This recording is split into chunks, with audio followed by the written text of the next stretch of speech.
Ok, bienvenue, on continue. Donc, on était sur ce début sur la régression linéaire multiple. Donc, on avait fait notre première capsule, la numéro 6, où je vous avais présenté un petit peu l'idée de construire ce modèle linéaire. Puis, moyennant trois petites hypothèses, on avait déjà obtenu pas mal de propriétés.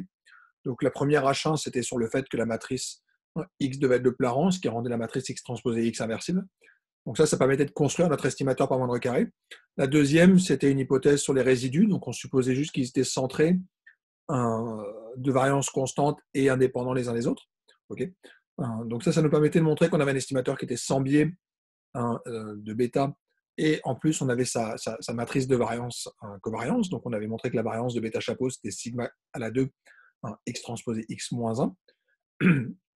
Et la troisième hypothèse, c'était sur une propriété de convergence, où on voulait savoir ce qui se passait quand n tendait vers l'infini, et ça nécessitait de supposer que x transposé x a priori devait augmenter. Donc, encore une fois, la matrice X transposée X, elle est taille constante, mais les termes dedans sont des sommes de n termes. Donc, a priori, ça peut largement augmenter.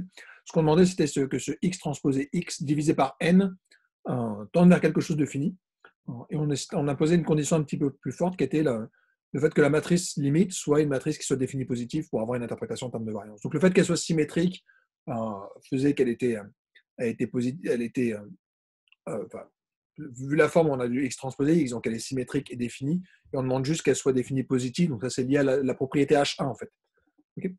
Donc je vais basculer sur mes slides. Là on va continuer un petit peu, en particulier se poser des questions sur qu'est-ce qu'on vient de faire, donc avoir des propriétés géométriques de ce qu'on vient de faire, et raisonner non plus sur notre estimateur, mais raisonner sur la prévision et sur les résidus. Okay, donc c'est ce qu'on va construire. Et une fois qu'on aura raisonné sur nos résidus en particulier, on aura un estimateur pour l'autre coefficient qui apparaissait, qui était le sigma carré. Ok, maintenant je peux basculer sur mes transparents. Si tout se passe bien.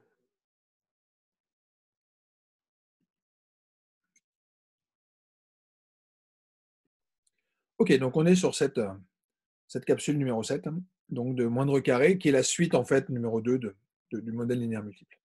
Donc, juste un petit dessin pour vous expliquer un peu ce qu'on essaie de faire.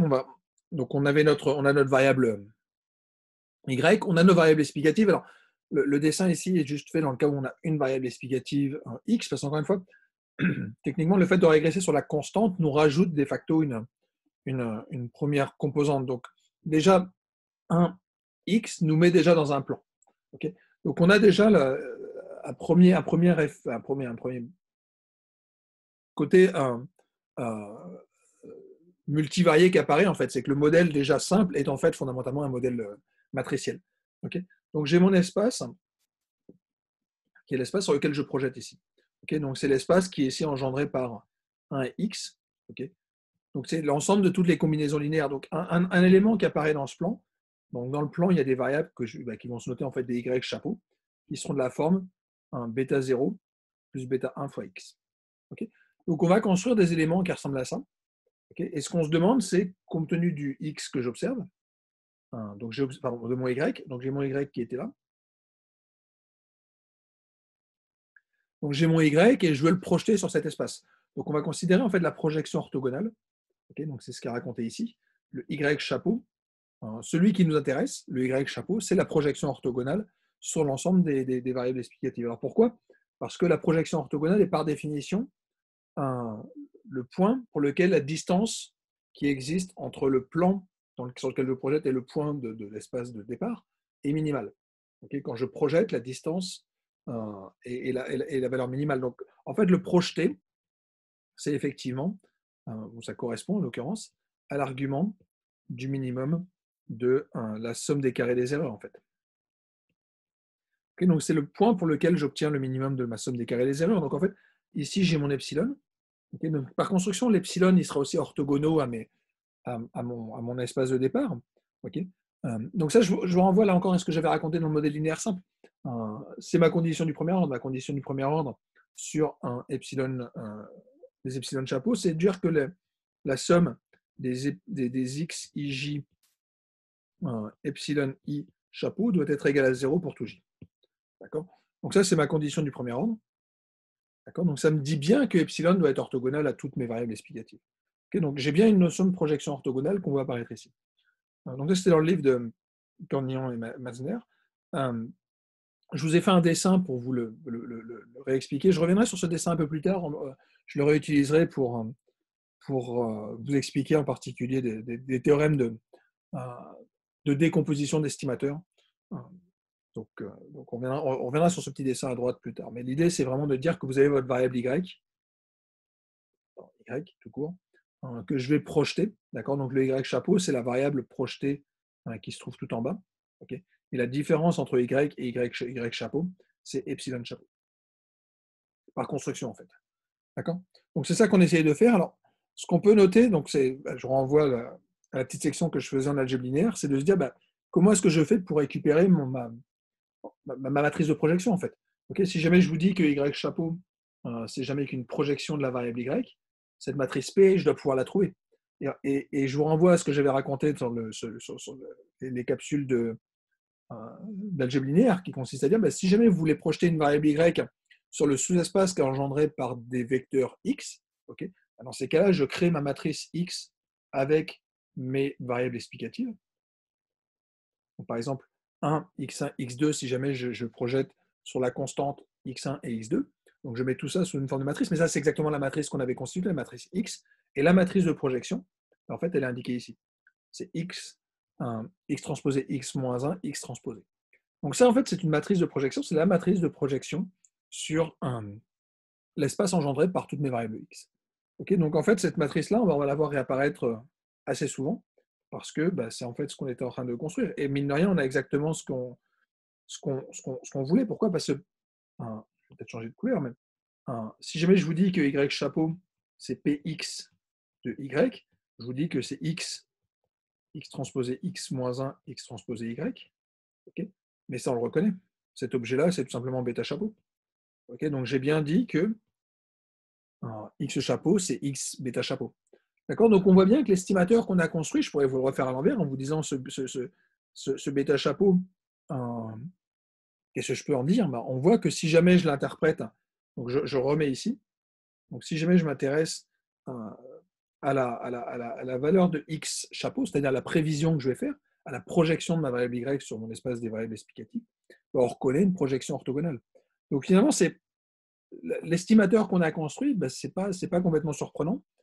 C'est très lié au fait qu'on s'intéresse à une somme des carrés des erreurs. Donc ça, c'est typiquement une mesure de distance. Okay, je veux minimiser tout simplement la distance qui va se trouver là. Okay, si jamais je prenais un point qui était plus loin, un autre point, mais dans ces cas-là, ma distance elle serait plus grande. Okay, la projection orthogonale est par construction le point qui vous met le plus proche possible de l'hyperplan sur lequel vous voulez projeter. D'accord. Donc je vais avoir cette matrice que je vais noter Px. D'accord. Donc ce Px, c'est ma matrice de projection sur l'espace des x. On va avoir Px orthogonal qui est 1 moins la matrice de projection. Okay, donc je vous renvoie au petit rappel d'algèbre linéaire pour les propriétés des matrices de projection. Donc la seconde matrice est aussi une matrice de projection. Donc en particulier, vous pouvez vérifier qu'elle est bien idempotente, dans le sens où quand je l'élève à la 2, je retombe bien sur Px orthogonal. D'accord. Quand je combine les deux, je retombe toujours sur 0. D'accord. Donc projeter sur un espace, puis projeter sur son note orthogonale nous ramène toujours à 0. Okay, donc on va retrouver toutes ces propriétés géométriques, en fait. On a une interprétation géométrique de ce qu'on est en train de faire. Okay. Bon, je vais juste revenir un petit peu à mes histoires de résidus, parce que de ces résidus, on va pouvoir en déduire beaucoup de choses. Et en particulier, c'était un petit peu là-dessus que j'avais terminé la dernière fois, où j'avais dit, on va essayer de voir ce que me renvoie R, sauf que sous R, je peux récupérer mon bêta chapeau, mais si jamais je veux récupérer ma variance de mes bêta chapeaux, je suis obligé de récupérer un estimateur de cette variance, et donc j'ai besoin d'un estimateur de sigma chapeau. D'accord. Donc c'est ce que je vais essayer de récupérer là aujourd'hui, tranquillement. On va essayer de voir si on peut récupérer des propriétés sur notre estimateur de sigma chapeau. Mais pour ça, on va commencer par constituer le vecteur des résidus.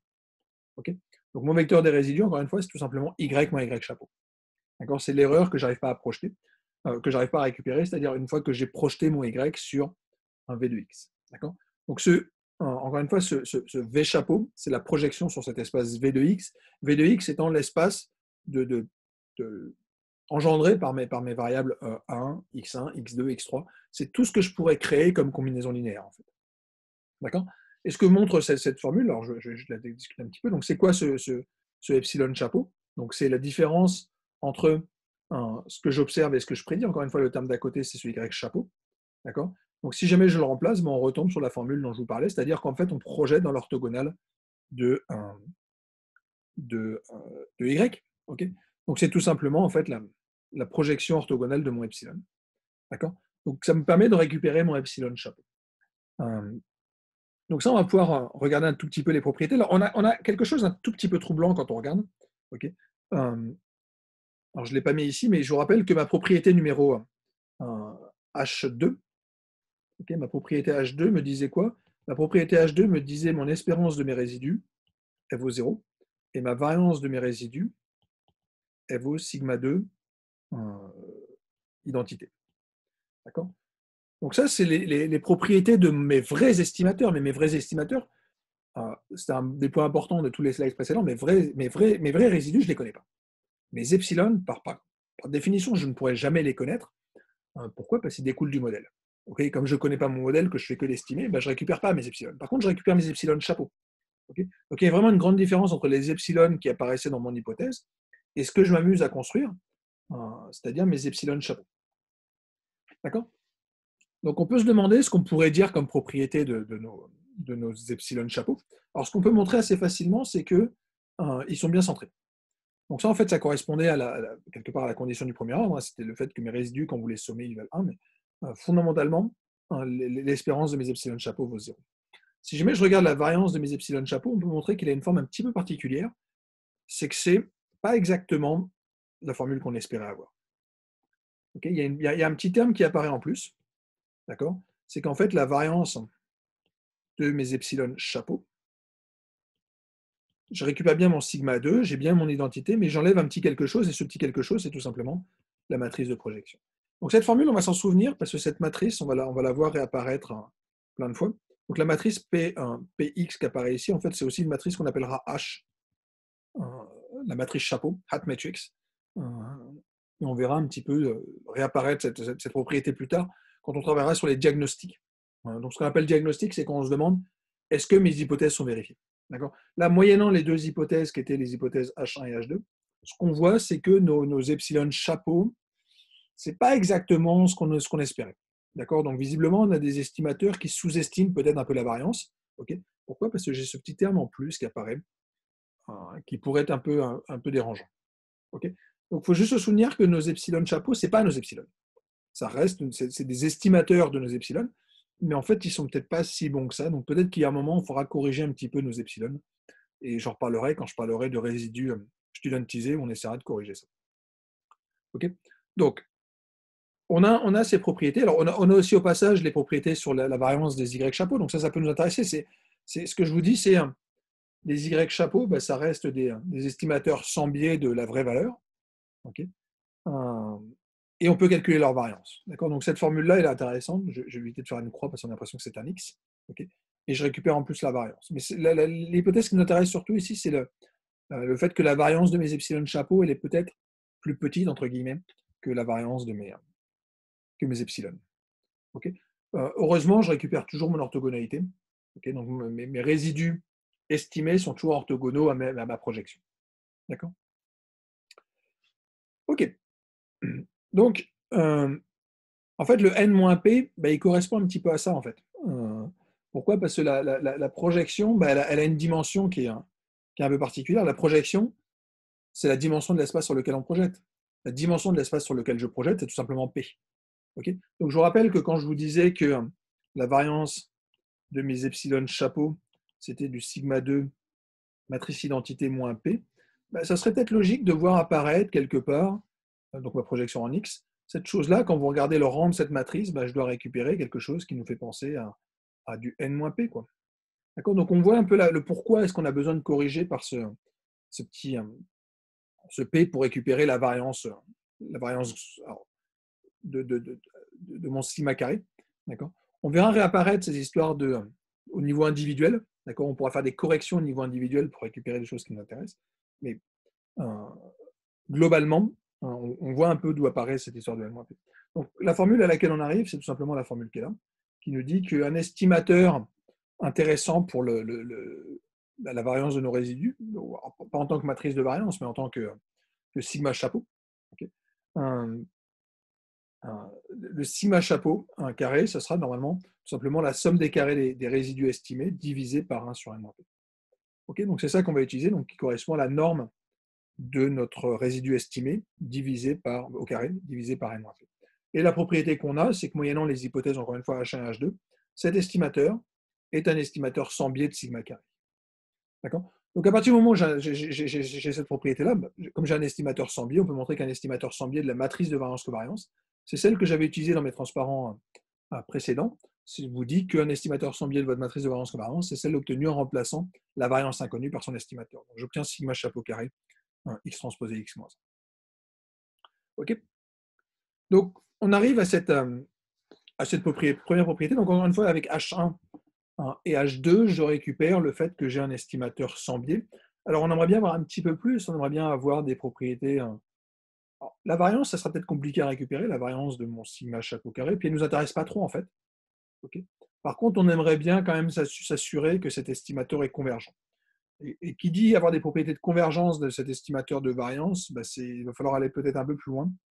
Donc, il va falloir qu'on modifie un tout petit peu, mais de manière assez marginale, en fait, les propriétés de nos résidus. Donc en fait, on va récupérer une hypothèse H2' qui nous dit la même chose que l'hypothèse H2. Les résidus sont centrés de même variance et non corrélés. Okay, donc j'ai bien mon espérance des epsilon qui vaut 0, la variance qui vaut sigma 2 carré. Je rajoute juste une toute petite condition. La petite condition, elle me dit que j'ai un moment d'ordre 4 et que ce moment d'ordre 4, il est fini. Okay, donc c'est vraiment pas grand-chose. C'est juste supposer que mes résidus ne donnent pas complètement n'importe quoi. Pourquoi? Essentiellement parce que quand vous allez calculer la variance de cet estimateur, de ce sigma chapeau carré, on imagine que ça va faire apparaître des epsilon au cube. Okay.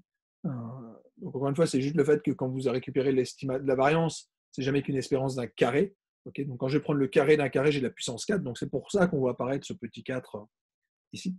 Donc le 4 qui apparaît, c'est tout simplement lié au fait que c'est l'epsilon i au carré, le tout au carré. Donc ce terme-là étant essentiellement lié au fait que quand je vais calculer la moyenne de cet objet-là, je récupère en fait la variance de ces epsilon carrés. Bon, en tout cas, un terme correctif près. D'accord? Donc, moyennant de cette fois-ci les trois hypothèses, qui sont H2, H2' et H3, alors on a récupéré des estimateurs, sigma chapeau carré et la matrice qui correspond à l'estimateur de la matrice de covariance de mes résidus, de mes estimateurs bêta chapeau. On a des estimateurs qui sont convergents en moyenne quadratique des valeurs qu'on ne connaissait pas, qui sont ce sigma carré, et la vraie matrice de variance-covariance. Okay, donc j'ai juste besoin d'une petite condition technique, juste pour m'assurer que mes estimateurs vont converger. Ok, mais ça c'est bien, ça veut dire on est arrivé enfin à la sortie R que je vous présentais dans ma capsule précédente. On voit apparaître les deux premières colonnes dans ma sortie de régression, okay, puis elles ont du sens.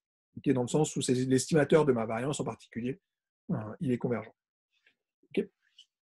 Donc ça, c'est la discussion qu'on pouvait faire quand on discutait sur nos résidus. Une autre composante importante, c'est le Y chapeau. C'est la prévision. Okay. Donc, pourquoi c'est important? Mais essentiellement parce que c'est un des buts principaux de ce qu'on essaye de faire. C'est qu'il y a une partie qui consiste à faire un modèle puis l'analyser. Okay. Donc je reviendrai un peu plus tard sur l'interprétation des coefficients, ce que ça veut dire, genre que bêta 4 vaut 0,7. D'accord. Donc on essaiera d'interpréter fondamentalement la valeur des coefficients, puis interpréter la régression. Parce que voilà, le fait que ce soit positif, ça veut dire qu'on est plutôt croissant en une des composantes, ce genre de choses. Okay. Mais l'autre intérêt, c'est plus que au lieu de regarder juste l'interprétation des coefficients, c'est de faire de la prévision. Okay, donc on peut construire des modèles prédictifs. Un modèle prédictif, ça veut dire quoi? Ça veut dire que vous avez une nouvelle observation. Donc ma nouvelle observation, c'est ce que je vais appeler xn plus 1. Okay, donc vous avez une nouvelle observation qui arrive, d'accord? Donc qui va avoir des coordonnées, d'accord? Donc en l'occurrence, je suis désolé, mais je vais corriger parce que je n'aime pas cette notation. Je commence en 0 et je vais jusqu'en k. D'accord? Donc j'ai cette nouvelle observation qui arrive et j'ai envie de faire une prévision. Okay, donc la vraie prévision, elle va ressembler à quelque chose comme ça. C'est-à-dire, la vraie valeur qu'on s'attendrait à avoir, c'est ce yn plus 1. Mais encore une fois, je ne l'ai pas. Je ne l'ai pas. Pourquoi? Parce que je ne sais pas ce que vaut mon bêta, je ne sais pas ce que vaut mon résidu. Donc, à partir du moment où j'ai ces deux grandeurs-là qui sont inconnues, dans ces cas-là, je vais avoir du mal à récupérer mon yn plus 1. Sauf que je peux quand même construire un estimateur. L'estimateur naturel, c'est quoi? C'est dire, OK, le premier, je ne le connais pas, mais je peux le remplacer par son estimateur. Le deuxième, je ne le connais pas, mais on sait qu'en moyenne, le bruit est centré, donc je pourrais remplacer ça par 0. Okay, Et c'est donc la formule qu'on va avoir, qui nous dit la chose suivante, qui nous dit si, la valeur possible que je vais avoir pour prévoir yn+1, c'est tout simplement de prendre la valeur de mes x, okay, que je vais multiplier par mon bêta chapeau. Okay, donc je vais prendre mon bêta 0 chapeau, plus bêta chapeau 1, xn+1, 1, plus bêta p, xn+1, p. Okay, donc je remplace tout simplement le paramètre que je ne connaissais pas, ce bêta, par leur estimateur, et je suppose que j'utilise la meilleure prévision que je puisse faire de mes résidus, c'est-à-dire 0. D'accord? Donc on voit deux problèmes qui apparaissent, enfin deux problèmes, deux erreurs qui vont être commises. Okay, la première, c'est que j'ai remplacé les valeurs que je ne connaissais pas par des estimateurs. Okay, donc je vais avoir une première source d'incertitude qui est ce qu'on va appeler l'incertitude d'estimation, okay, qui vient du fait que mes bêta chapeaux, ils ont été estimés à partir d'un échantillon x1, y1, xn, yn. Okay, donc je vais avoir une première source d'erreur qui est l'erreur d'inférence, qui est liée au fait que si vous avez peut-être un petit échantillon, l'incertitude associée à ces estimateurs, elle peut être grande. La deuxième source d'incertitude, elle est ici, c'est le fait que j'ai un epsilon n+1. Et ça va me rajouter une autre incertitude, c'est tout simplement une erreur de modèle. C'est le fait que mon modèle est par définition imprécis et que je vais toujours avoir un terme de bruit qui va s'ajouter à ça. Donc je récupère ce que je raconte dans cette petite phrase. Il y a deux termes d'erreur qui interviennent, une incertitude qui vient du epsilon n+1 et une incertitude d'estimation. Okay, donc c'est ça qu'on va essayer de regarder un petit peu quand on va essayer de quantifier notre erreur. Alors, je vais quand même récupérer, si vous voulez, une information. Je vais récupérer la différence, en tout cas d'un point de vue théorique, je peux imaginer que j'ai la différence entre mon yn+1 et mon prédicteur. D'accord ? Donc l'erreur de prédiction, ça c'est tout simplement la différence entre ce que je devrais observer et ce que je prédis. D'accord ? Donc ce qu'on peut montrer, c'est que ce terme d'erreur, alors je ne l'ai pas noté avec un chapeau parce que je ne peux pas le construire en fait, vu que je n'ai pas ce yn+1, contrairement à mes autres observations. Mes yi et mes yi chapeaux, j'ai les deux. J'ai ce que j'observe et j'ai ce que me prédit mon modèle. Okay, de manière générique, yi moins yi+1, je peux construire mon epsilon i chapeau. Il n'y a pas de souci. Le terme yi, je le connais. Le terme en yi+1, c'est ce que j'ai construit, je l'ai. Donc je peux récupérer mes résidus qui ont été construits. Le en+1, je ne l'ai pas. Je ne l'ai pas parce qu'en fait, par construction, j'ai des nouvelles données, mais j'ai besoin vraiment de faire une prévision. Je n'observe pas encore ce yn+1. Okay, alors, si jamais j'essaie de regarder ce terme, comment il va se décomposer, il va se décomposer donc, en deux composantes. Okay, donc, il y a la partie prévision, qui était la partie qui se trouve à gauche, donc qui dépend fondamentalement de mes epsilon que je n'ai pas observés. Okay, puis, ça va dépendre aussi du terme résiduel en plus. Donc, en particulier, je peux récupérer une décomposition de la variance de mon en+1, okay, qui va être tout simplement la variance de cet objet-là. Donc, on voit apparaître deux fois le terme d'erreur, donc c'est pour ça qu'on va avoir deux composantes dans notre décomposition. Okay, il y a le premier qui vient de ce epsilon n+1, d'accord, donc il va me donner du sigma carré, et puis j'ai tout simplement mon erreur d'estimation. Okay, donc j'ai le fait que l'erreur d'estimation, ça va être associé à la variance qui se trouve ici, okay, multipliée par mon sigma carré. Donc on a très exactement cette formule-là, d'accord, donc avec toujours cette histoire de forme quadratique. Donc j'ai mon terme de gauche élevé au carré, mais encore une fois, je vais avoir plein de termes qui simplifient. Enfin, encore une fois, si vous n'êtes pas convaincu, faites les calculs, mais entre ces deux étapes, il y a un calcul de 3 ou 4 lignes à faire. Okay, vous arrivez à cette formule-là. Donc on arrive à la variance de notre estimateur, qui correspond très exactement à ce que je vous avais donné dans le cas de la régression simple, okay, où je vois apparaître ce 1, okay, donc qui était le terme qui vient de mon epsilon n+1, et puis ensuite j'avais deux termes qui venaient de mes termes d'erreur d'estimation en fait, d'accord, donc qui eux par contre devraient décroître.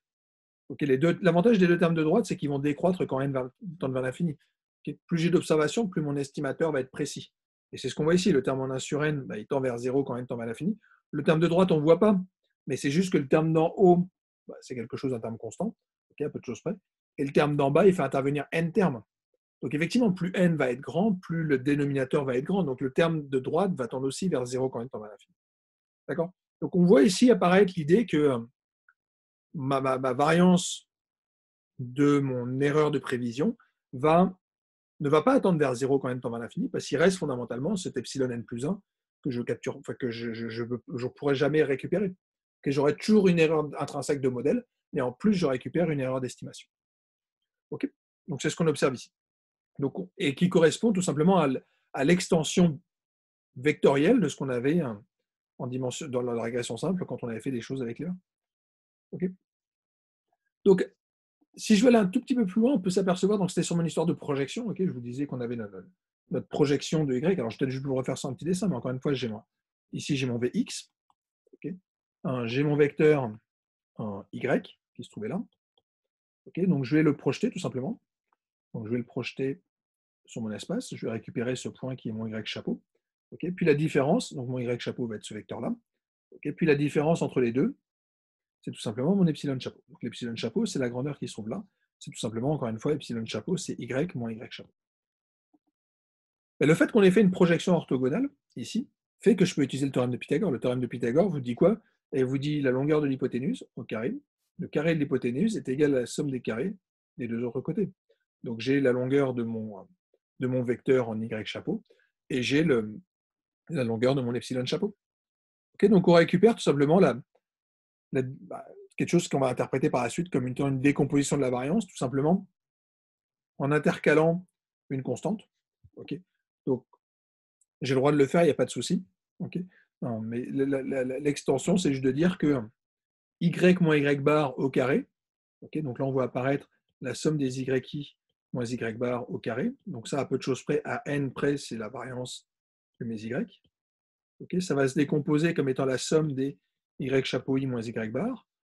Okay, et ça, c'est quoi? C'est tout simplement n fois la variance de y bar, donc la variance de ce que me donne mon modèle, plus la somme des epsilon i chapeau carré, qui correspond à peu de choses près, n fois la variance de mes epsilon chapeau. Okay, donc on décompose juste la variance de ma variable sous-jacente, de ma variable, pardon, que je cherche à expliquer y, en la variance que je peux expliquer, qui est la variance de ma projection, la variance de ma composante expliquée, plus la somme des carrés plus la variance en fait de mes résidus. Okay, donc on arrive à cette formule qui est tout simplement la formule classique de décomposition de la variance. La somme des carrés totaux, c'est la somme des carrés expliqués plus la somme des carrés résiduels.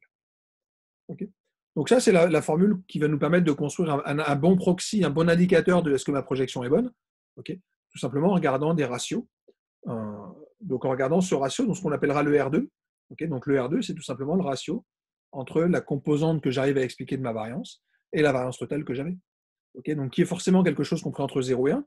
Okay, donc si jamais, encore une fois, je passais mon temps à faire ce petit dessin de projection, mais c'est essentiel pour comprendre ce que c'est qu'une régression. Okay, donc j'ai l'espace de mes variables explicatives, j'ai ma variable y, okay, puis j'ai ma variable y chapeau. Okay, donc mon y chapeau, encore une fois, je l'obtiens comment? Tout simplement en faisant une projection orthogonale. Donc ici, j'ai mon y chapeau, et puis juste en haut, j'avais mon y. Okay, en fait, l'angle qui se trouve ici, c'est celui qu'on va appeler θ. Okay, donc on voit que plus θ est petit, meilleur sera mon modèle, parce que mon modèle, il va être très très proche de mon y. Mon epsilon va être tout petit. Okay, au contraire, si je mets mon θ est très très grand, j'ai un très mauvais modèle. Alors, au lieu de regarder θ, l'angle, on va plutôt prendre son cosinus carré. Pourquoi? Parce que le cosinus, c'est plutôt une fonction qui est décroissante. Okay, et ça, c'est intéressant. Pourquoi? Parce que tout d'un coup, ça veut dire quoi? Ça veut dire que si mon θ est petit, okay, mon angle est petit, mon angle entre mon modèle et ma variable y et mon modèle, elle est l'angle est tout petit, est proche de 0, donc les deux sont très très proches. Okay, et ça veut dire quoi? Ça veut dire que le cos carré, il est proche de 1. Okay, donc si jamais vous avez un R2 qui est proche de 1, dans ces cas-là, vous avez un très très bon modèle dans lequel il y a peu de résidus. Donc les epsilon sont petits. Okay, au contraire, si mon θ est grand, alors grand, j'entends par en gros pi sur 2, quoi. Okay, encore une fois, vous êtes dans l'espace, donc peu importe où vous vous placez, au pire, je regarderai l'angle de l'autre côté. J'interprète ça en tant que l'angle, le pire des cas étant pi sur 2. Quoi. Si jamais ma variable y elle est orthogonale à mes x, je ne peux rien expliquer du tout. D'accord, donc ça, c'est le pire des cas quand on vaut pi sur 2. Dans ces cas-là, le cos carré de θ, il vaut à peu près 0. Okay, et donc, j'ai un R2 qui est proche de 0. Donc, un modèle dans lequel j'explique rien, okay, c'est un modèle qui correspond à du R2 qui est proche de 0. D'accord, donc le R2, c'est un peu ce que j'explique ici. R2 vaut 0, ça veut dire que le modèle ne marche pas. Ça veut dire que votre prévision, c'est en gros la moyenne, ça veut dire que vos variables explicatives ne servent strictement à rien. D'accord? Euh, alors, on retrouve des interprétations très simples, hein, dans le cas où on était en dimension 2.